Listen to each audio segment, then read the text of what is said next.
Mean राशि वाले बंधुओं, स्वागत है आप सभी का। बहुत बहुत अभिनंदन है मीन मंथन यूट्यूब चैनल में। तो मीन राशि वालों, बेहद सावधानी से सुनिए, क्योंकि आज का यह जो कार्यक्रम है यह आपके भाग्य को 100% बदलने वाला है। पत्थर की लकीर है हमारी ये बात। यदि आपने इस कार्यक्रम को पूरा देख लिया तो जो हम कह रहे हैं वो सब कुछ आपके जीवन में सिद्ध होने वाला है। जी हाँ बंधु, ऐसा हम क्यों कह रहे हैं? देखो, पितृपक्ष का समय आने वाला है। 7 सितंबर से पितृपक्ष प्रारंभ हो रहे हैं, लेकिन ये कोई साधारण दिन या समय काल नहीं है। इसी दिन रात्रि के समय चंद्र ग्रहण का भी समय है। देखिए, कोई भी ग्रहण होता है या किसी भी प्रकार की ऐसी स्थिति बनती है, तब कुछ विशेष नियम होते हैं, कुछ विशेष गुप्त विद्याएं होती हैं। जो लोग इन्हें जानते हैं वो इस समय और काल का बहुत ही अधिक लाभ उठा लेते हैं। जी हाँ बंधुओं, चंद्र ग्रहण के समय आप समझिए, जो ग्रहण है वो क्या है? वो चंद्रमा की पीड़ा है। और चंद्रमा की पीड़ा के समय यदि आप कुछ ऐसे गुप्त उपाय नुस्खे अपना लें जो कि चंद्रमा को बलि करते हैं, उस समय और काल पर आप वो क्रियाएं करें तो उससे चंद्रमा आपसे प्रसन्न होता है। और याद रखना कि जब चंद्रमा प्रसन्न होता है तो आपकी जीत हर हाल में निश्चित है। बिल्कुल साक्षात्कार होगा आपकी जीत से आपका। क्यों? क्योंकि चंद्रमा आपका मन है, और मन के हारे हार, मन के जीते जीत। जब मन ही आपका जीत आपको दिलाएगा तो फिर आप क्यों नहीं जीतेंगे? मन से ही तो जीत मिलती है, मन से ही हार मिलती है। तो कहने का मतलब यह है कि ये कार्यक्रम जो है ना, ये एक पूरा का पूरा पैकेज है, एक बंडल है। कई बातें इसमें हम आपको बताएंगे, जैसे कि चंद्र ग्रहण के समय आप क्या करें, क्या ना करें। जी हाँ, दोनों ही बातें जानना बेहद अनिवार्य है। फिर पितृपक्ष प्रारंभ होने से पहले आप क्या करें, और पितृपक्ष के समय और काल में पूरे 15 दिनों का ये जो है ना पक्ष होता है। पक्ष का मतलब 15 दिन का भाग, अवस्था। तो जो ये 15 दिन की अवस्था है, इसमें आप क्या करें कि जिससे पितरों की ऊर्जा और शक्ति से आप भयानक से भयानक दुख तकलीफ परेशानियों से मुक्ति प्राप्त कर जाएंगे। श्रीमद् भागवतम कहती है कि हर एक इंसान के सबसे महत्वपूर्ण देवता पितृदेव होते हैं। इसीलिए इन्हें 1, 2, 3, 4 नहीं, पूरे 15 दिनों का समय और काल दिया जाता है। और ये किसको दिया जा रहा है? हमें दिया जा रहा है, ताकि हम अपनी गलतियों का पश्चाताप कर सकें, अपनी गलतियों के लिए पितरों से क्षमा मांग सकें, और पितरों के आशीर्वाद के आधार पर अपने जीवन में उन्नति ला सकें। याद रखना बंधुओं, जिसके ऊपर पितरों का आशीर्वाद नहीं है, जिसके पित्र अतृप्त हैं, असंतुष्ट हैं, खुश नहीं हैं, तो समझिए कि उस पर दुनिया की कोई भी दिव्य शक्ति, अच्छे से अच्छा समय, ग्रह योग उसको जीवन में खुशी नहीं दे सकता, क्योंकि उसके जीवन की सबसे बड़ी बाधा ही उसका पितृ दोष बन जाएगा। जितने भी दोष होते हैं ना, उनमें सबसे भयानक दोष पितृ दोष ही है, क्योंकि ये एक ऐसा दोष है जो पीढ़ियों तक जाता है।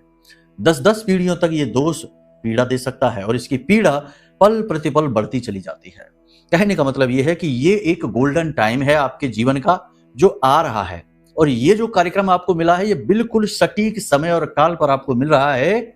महामाई की कृपा और उनकी अनुभूतियों के आधार पर हमने बिल्कुल सही समय पर सही योजनाबद्ध तरीके से आपको स्टेप बाय स्टेप चीजें बताई हैं। आपको क्या करना है? आपको करना है इस कार्यक्रम को पूरा देखना है अंत तक, ठीक है? फिर इस कार्यक्रम में जो बातें हम बता रहे हैं, याद रखना ये कोई साधारण बातें नहीं है, ये बेहद महत्वपूर्ण बातें हैं। इन बातों को स्टेप बाय स्टेप समझना है, फिर फॉलो करना है। कुछ जरूरी लगे तो उन चीजों को नोट भी कर लेना है, स्क्रीनशॉट ले लेना है, क्योंकि बहुत सारी अच्छी बातें बताने जा रहे हैं।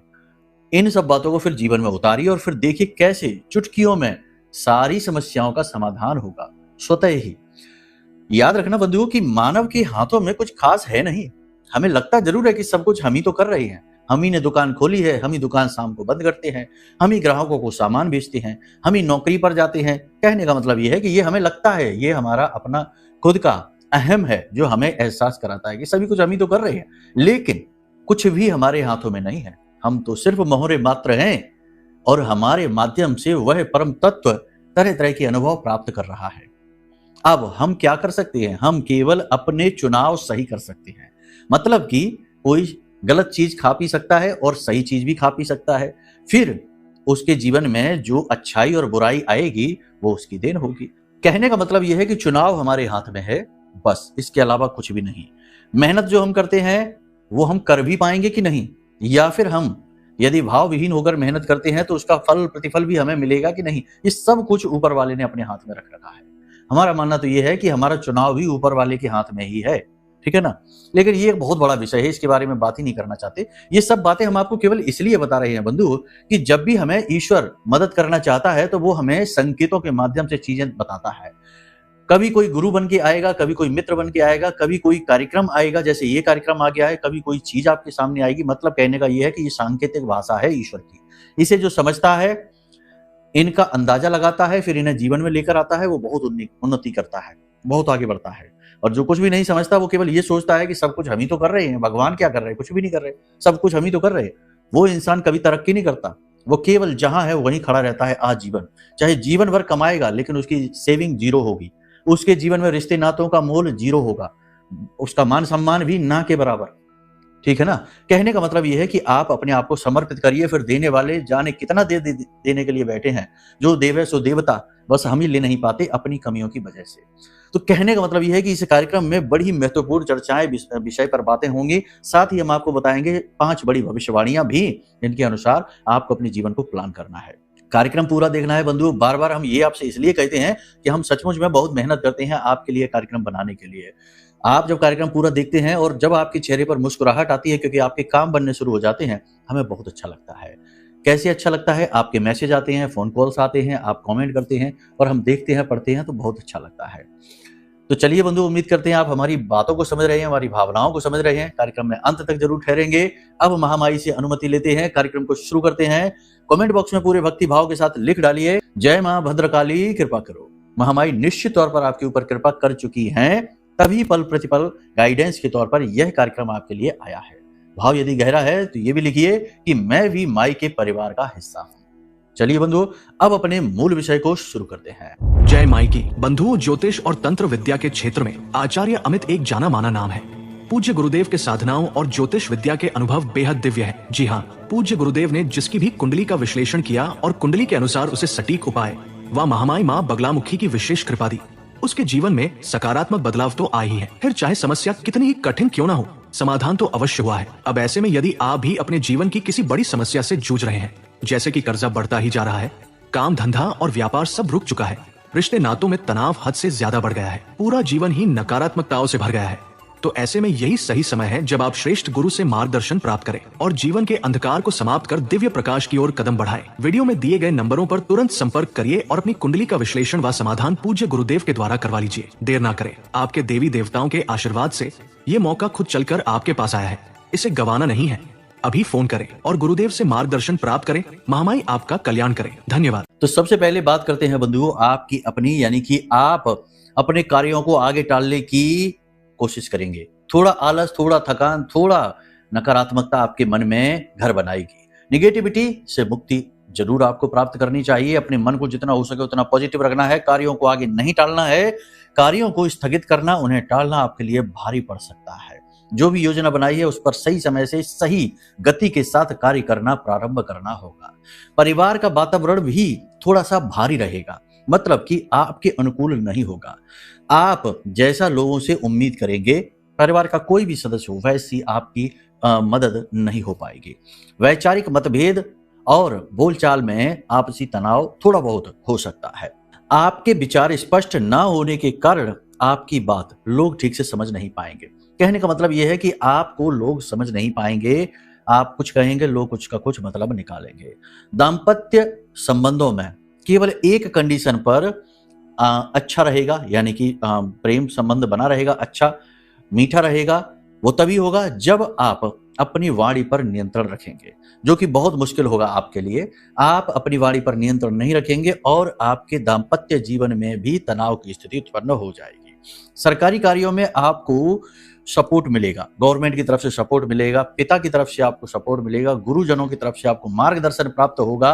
और कहने का मतलब यह है कि कोई भी विवाद, कोई भी स्थिति, कोई भी नकारात्मक स्थिति जीवन में यदि चल रही थी तो वह पॉजिटिव होनी शुरू हो जाएगी।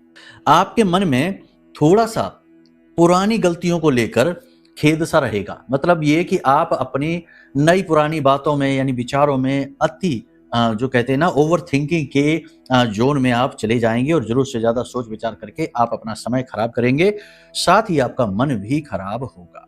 अपनी बातों को लेकर अड़ियल ना बने। लोगों की जो सलाह मशवरा है, उनकी बातें हैं, उनके लिए भी मन में गुंजाइश रखें। अपनी बात पर ही अड़े ना।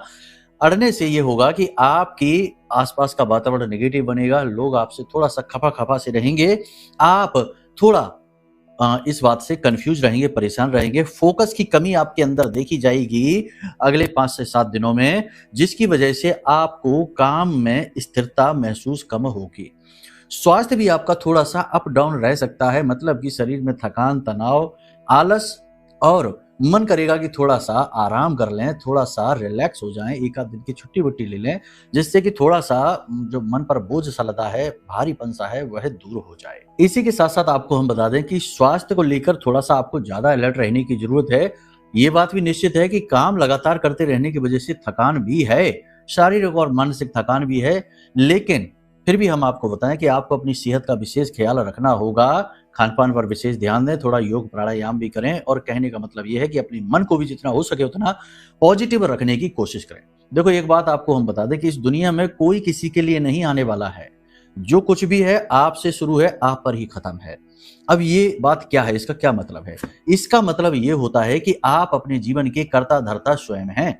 आप जिन लोगों के लिए सब कुछ कर रहे हैं, जिन लोगों के लिए अपना अच्छा बुरा भी नहीं देख रहे हैं, वे लोग भी समय आने पर आपकी मदद नहीं कर पाएंगे, चाह कर भी नहीं कर पाएंगे। आपका कुछ ऐसा कह सकते हैं कि आपकी राशि का ये दुष्प्रभाव है, या यूं कह सकते हैं कि ये आपके जीवन की विडंबना है कि जब जिस वक्त आपको जिनकी जरूरत पड़ेगी, वे लोग आपकी मदद के लिए आ ही नहीं पाएंगे। आपको अपनी जंग, अपनी लड़ाई खुद लड़नी पड़ेगी। अब ऐसे में आपका अति भावुक होना बहुत खतरनाक है। अपने बारे में लापरवाही करना अत्यंत खतरनाक है। अपने आप को स्वस्थ रखिए, अपने आप को हेल्दी रखिए, अपने काम पर ध्यान दीजिए, अपने जीवन को सही दशा और दिशा देने की कोशिश करिए, और लोगों से ज्यादा चर्चाएं अपने जीवन के बारे में, भविष्य की योजनाओं के बारे में ना करिए। जो है आपका है, अपना है, कोई आपका साथ दे ही नहीं सकता। आपके काम करने के तौर तरीके बहुत ही विरले हैं, बहुत ही अलग हैं। लोग आपकी बुद्धि से, आपकी जो फ्रीक्वेंसी है, ऊर्जा का जो स्तर है, उससे मैच ही नहीं कर सकते हैं। आप बहुत ही अलग विचारधारा के इंसान हैं। अपने जीवन में भले ही आपने चाहे बड़ी बड़ी ऊंचाइयां हासिल ना कर पाई हो, लेकिन आपके अंदर पूरा दम है, पूरी योग्यता है कि आप बड़ी से बड़ी ऊंचाई को हासिल कर सकते हैं, और ये आपके जीवन में होगा ही। चाहे देर हो, दुर्घटना से देर भली, देर सवेर हो सकता है, लेकिन होकर ही रहेगा जब आप अपनी मनचाही सफलता हासिल कर लेंगे। लेकिन इसके लिए आपको अपने फोकस पर कार्य करना होगा, क्योंकि आपका फोकस भी डाइवर्ट बड़ी जल्दी हो जाता है। खास तौर से जब आप भावुक होते हैं तो आपका फोकस अपने ऊपर से पूरी तरह से हट जाता है। ये आपके लिए नेगेटिव हो सकता है। दूसरा कि दूसरों के जीवन को ज्यादा बेहतर बनाने के चक्कर में आप ज्यादा परेशान रहते हैं। कहने का मतलब यह है कि अपनी परेशानी से कम दूसरों की परेशानियों से आप ज्यादा परेशान होते हैं। ये इस दुनिया के नियम के विरुद्ध है, आज के इस कलयुग के नियम के विरुद्ध है। यहाँ लोग दूसरों के सुख से दुखी हो रहे हैं, लेकिन आप सचमुच में दूसरों के दुख से दुखी होते हैं। तो कहने का मतलब यह है कि आप अपने ऊपर थोड़ा सा नियंत्रण रखिए, थोड़ा सा आप कठोर बन जाइए, थोड़ा सा स्वार्थी हो जाइए। और कहने का मतलब यह है कि नेगेटिव नहीं है। कठोरता का मतलब यह नहीं है कि आप असभ्य हो जाइए। कठोरता का मतलब यह है कि आप समझिए कि जिसके जीवन में जो कुछ चल रहा है वो उसके कर्मिक यात्रा का प्रतिफल है। उसके अपने भी तो प्रारब्ध है, उसकी भी तो जन्म जन्मांतर की यात्राएं हैं। तो आपका जितना हो सके उतना सपोर्ट करिए, जरूर से ज्यादा आप नहीं कर सकते। आप करते भी रहेंगे तब भी उसके कष्ट दूर नहीं होंगे। चाहे आप बर्बाद हो जाना, लेकिन वो आबाद नहीं होगा। वो आबाद तभी होगा जब उसका जो कष्ट वाला कोटा है ना कर्म का, वो पूरा हो जाएगा। वैसे ही वो चुटकियों में आबाद हो जाएगा, उसे किसी की मदद की जरूरत नहीं पड़ेगी। कहने का मतलब यह है कि आप केवल अपना कर्म करिए, अपने आप को किसी के लिए झोंकिए नहीं, अपने आप को बर्बाद न करिए। समझ में आ रही है आपको बात हमारी? ठीक है, यहां तक आपने सारी चीजें समझ ली हैं। अब यहाँ पर 3 तरीके की बड़ी भविष्यवाणियों के बारे में बात है जो आप समझनी होगी। पहली चीज ये कि आप अपने ऊपर ध्यान दीजिए। दूसरी चीज ये है कि अपने फोकस को भटकने मत दीजिए। तीसरी चीज ये है कि यदि आराम करने का मन करता है, क्योंकि काम की अधिकता तो है ही, लगातार मेहनत परिश्रम तो चल ही रहा है, आराम करने का मन करता है तो आराम कर लीजिए, इसमें कोई बुराई नहीं है। जब आप आराम करें, जब आप छुट्टी लें, जब आप विश्राम करें, तो इसमें कोई दोष नहीं है। ना ही अपने मन में ग्लानि का भाव आप रखिए। आप भरपूर आराम करिए और फिर नई ऊर्जा के साथ आगे बढ़िए। आप समझ पा रहे होंगे कि हम आपसे क्या कहना चाहते हैं। यहाँ कुछ भी नेगेटिव नहीं है, यहाँ केवल और केवल पॉजिटिविटी की बातें हो रही हैं। क्योंकि अगर हम 2 कदम रुकते भी हैं तो इसका मतलब ये नहीं कि हमने यात्रा समाप्त कर दी है। इसका मतलब ये है कि हम बस सुस्ता रहे हैं, आराम कर रहे हैं और फिर नई ऊर्जा के साथ आगे बढ़ेंगे। उम्मीद है आप हमारी बातों को, भावनाओं को समझ पा रहे हैं। अब बात करते हैं कि 7 तारीख जो आ रही है उससे पहले और उस समय पर आपको क्या करना है। देखो, सबसे बड़ी बात यह है कि पितृ कौन है आपके? पितृ हैं आपके पुरखे पूर्वज, जैसे कि आपके माता पिता। तो आप अपने माता पिता को कैसे प्रसन्न करेंगे? उनकी सेवा करके, उन्हें मान सम्मान देकर और उनका लिहाज करके। अब लोग यहाँ तक तो समझ जाते कि मान सम्मान कर लिया, सेवा कर ली, यानी पितरों के लिए पिंडदान, तर्पण, जो श्राद्ध पक्ष है वो सब कुछ कर लिया, लेकिन लिहाज वाली बात जो है ना वो भूल जाते हैं। यानी कि अपनी वाणी असभ्य रख लेते हैं, खान पान गलत रखते हैं, आचार व्यवहार पर बिल्कुल ध्यान नहीं देते हैं और यहीं वो चोट खा जाते हैं। यानी कहने का मतलब ये है कि आज इस समय जब आप इस कार्यक्रम को देख रहे हैं, उसी समय पर आपको मन में ये संकल्प लेना है कि अगर आप कोई गलत कार्य करते हैं, जैसे कि शराब है, मांसाहार है या कोई भी उल्टा सीधा तामसिक भोजन खाते हैं, फास्ट फूड है, बाहर का खाना है, ये सब तामसिक हैं क्योंकि इनमें बहुत ज्यादा तमस होती है, गर्म होते हैं, मसाले होते हैं, ये हमारे अंदर पित्त को बढ़ा देते हैं। पित्त को बढ़ाने से तमस बढ़ती है। तो ऐसे भोजनों को त्याग देंगे। साधारण भोजन करिए, ना ज्यादा गर्म ना ज्यादा ठंडा, मध्यम भोजन करिए, कम भोजन करिए और जितना हो सके पूजा पाठ आदि में ध्यान दीजिए। ठीक है, ये एक कार्य है, ये आप आज से ही शुरू कर दीजिए मन में। अब हम आपको बताते हैं कि उस रात जब ये चंद्र ग्रहण होगा, यानी कि 7 तारीख की रात्रि को, मतलब कि कहने का कि रात्र को, यानी कि 7 तारीख की रात्रि को 11 बजे से लेके लगभग 1:30 बजे तक, यानी 10:58 से लेके 1:26 तक ये जो चंद्र ग्रहण का समय और काल रहेगा। तो अब इस समय और काल पर आपको क्या करना है, देखो ध्यान से समझिए। इस समय पर चंद्र पीड़ा है। चंद्र पीड़ा में आपको चंद्र देवता हैं, माँ के सूचक हैं, मन के सूचक हैं, धन के सूचक हैं। हर एक महत्वपूर्ण चीज जो आज के इस भौतिकवादी युग में इंसान को चाहिए वो सब के सूचक है। तो इस समय और काल पर आपको क्या करना है, देखो रात्रि के समय चंद्र ग्रहण से पहले स्नान आदि करके सफेद वस्त्र पहन के, ठीक है ना, और तैयार हो जाइए। ठीक है, और आपको क्या करना है, किसी भी स्थान पर बैठ जाइए, यानी किसी भी साफ सुथरे पवित्र स्थान पर बैठ जाइए। मंदिर में नहीं जाना, पूजा पाठ के कक्ष में नहीं जाना है, उस कमरे में नहीं जाना, भगवान के दर्शन नहीं करने हैं। एकांत में किसी एक स्थान पर बैठ जाइए और आपको हम एक मंत्र बता देते हैं। इस मंत्र का आप उच्चारण करना शुरू कर दीजिए। ये मंत्र बहुत शक्तिशाली है। इस मंत्र को चंद्र गायत्री कहते हैं। इस मंत्र से चंद्रमा को बल प्राप्त होता है। तो आपको इस मंत्र का उच्चारण करना है। मंत्र आपके मोबाइल की स्क्रीन पर दिखाई दे रहा है, जरा ध्यान से सुनिए। ओम भूर्भुवः स्वः अमृतांगाय विद्महे कलारूपाय धीमहि तन्नो सोमो प्रचोदयात्। ये बहुत शक्तिशाली मंत्र है, इससे चंद्रमा को बल प्राप्त होता है। एक बार फिर से देखिए, मंत्र बोल के बता देते हैं। ओम भूर्भुवः स्वः अमृतांगाय विद्महे कलारूपाय धीमहि तन्नो सोमो प्रचोदयात्। इस मंत्र का आपको उच्चारण करना है। 10 से 15 मिनट कर लेना, बहुत ज्यादा नहीं करना है। हाथ में मुट्ठी में थोड़े से चावल ले लेना, दाहिनी मुट्ठी में थोड़े से चावल ले लेना और उनमें थोड़ी सी हल्दी लगा लेना। इससे भी चंद्रमा प्रबल होता है। ठीक है, उसके बाद इन चावलों को आप किसी भी पवित्र पौधे की जड़ में, चाहे केले की जड़ में डाल दें, चाहे आप तुलसी की जड़ में डाल दें, किसी भी जड़ में डाल देना। ठीक है, 10 से 15 मिनट इस मंत्र का आपको उच्चारण करना है। इससे चंद्रमा प्रबल होगा और इसका प्रभाव आपके जीवन पर दिखाई देगा। आपको अगले दिन से ही अद्भुत मानसिक शांति प्राप्त होगी और पैसे रुपए से जो बना हुआ आपका जो फ्लो बिगड़ा हुआ है वह फ्लो बनना शुरू हो जाएगा। अब इसी के साथ साथ पितरों से जुड़ा भी एक उपाय आपको प्रारंभ कर देना है उसी 7 तारीख से। यानी पितरों से जुड़ा उपाय आप 7 तारीख के दिन से ही प्रारंभ कर देना। इसके लिए आपको हम बताएं कि पितरों को प्रतिदिन आप तर्पण देना शुरू कर दीजिए। याद रखना कि पितरों का सीधा संबंध सूर्य देवता से है। शास्त्रों में कहा जाता है कि सूर्य देवता की किरणों पर सवार होकर ही पितरों की ऊर्जा इस धरती लोक पर आती है। तो कहने का मतलब यह है कि सूर्य से पितरों का सीधा संबंध है। तो अब यहाँ पर बहुत सारी बातें हैं, कहने को तो कह सकते हैं, जैसे कि सूर्य देवता के जो पुत्र हैं आर्यमान हैं, वो पितृ देवताओं के पूजनीय देव माने जाते हैं, उनके अधिपति माने जाते हैं। ठीक है, तो कहने का मतलब ये है कि जब आप सूर्य देवता को जल समर्पित करें, उसी समय पितरों को भी तर्पण दक्षिण दिशा में देखकर करें। अब पितरों को तर्पण कैसे करना है ये हम आपको कल के कार्यक्रम में बताएंगे, आने वाले कार्यक्रम में, वरना ये कार्यक्रम बहुत महत्वपूर्ण हो जाएगा। फिलहाल आप ये ध्यान दीजिए, कल का कार्यक्रम आप जरूर देखना, उसमें पूरी विधि शास्त्र अनुसार बताई है कि किन किन चीजों का प्रयोग करना है और किस मंत्र का प्रयोग करना है।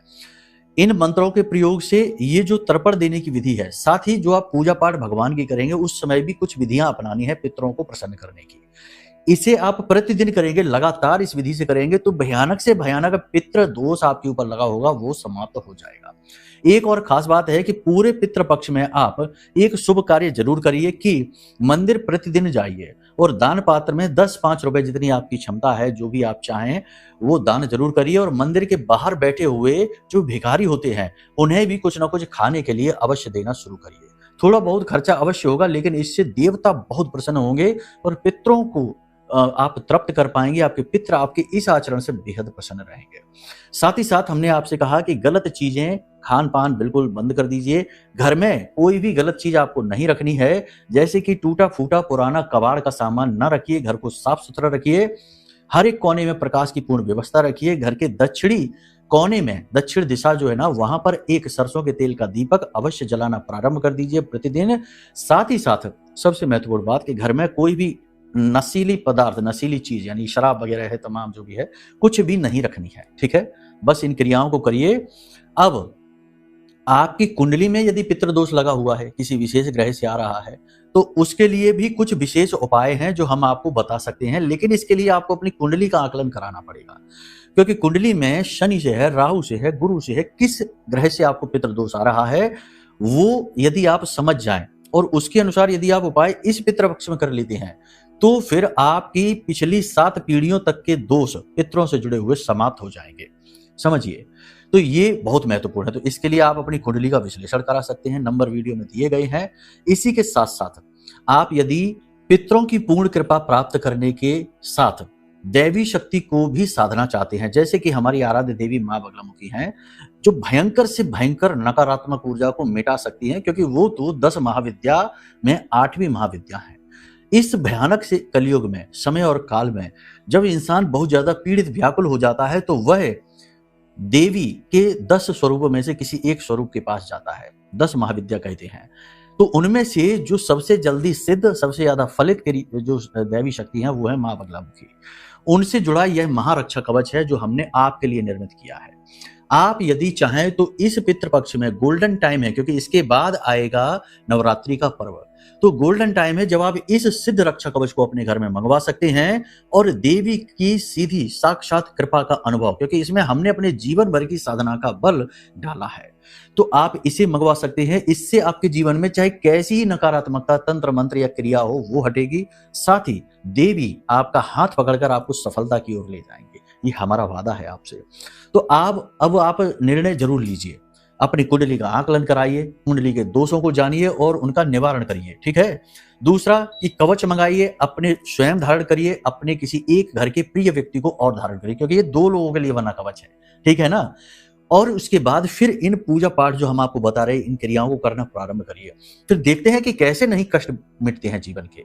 आखिर कष्ट ही तो हैं, किसी न किसी नेगेटिव ऊर्जा की वजह से प्रेरित हो रहे हैं। जब हम चुन चुनकर सारे मार्ग बंद कर देंगे तो नेगेटिविटी कहां से आएगी? आना ही पड़ेगा आपकी सफलता को आपके पास, आपके सुखों को आपके पास, और आपके दुख कष्ट परेशानियों को मिटना ही होगा।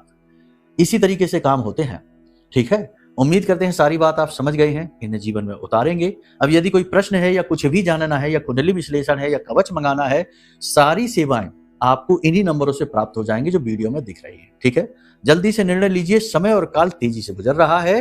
पितृपक्ष प्रारंभ हो जाएगा, फिर देवी आ जाएंगी, धीरे धीरे समय गुजर जाएगा। अगर आप सोचते रहेंगे तो बस सोचते ही रह जाएंगे, फिर कुछ भी हाथ नहीं आएगा। ठीक है। चलिए बंधुओं, तो आज के इस कार्यक्रम को यहीं विराम देते हैं। महामाई पर अपनी आस्था और विश्वास बनाकर रखिए। प्रेम से बोलिए जय माई की, जय मां बगलामुखी।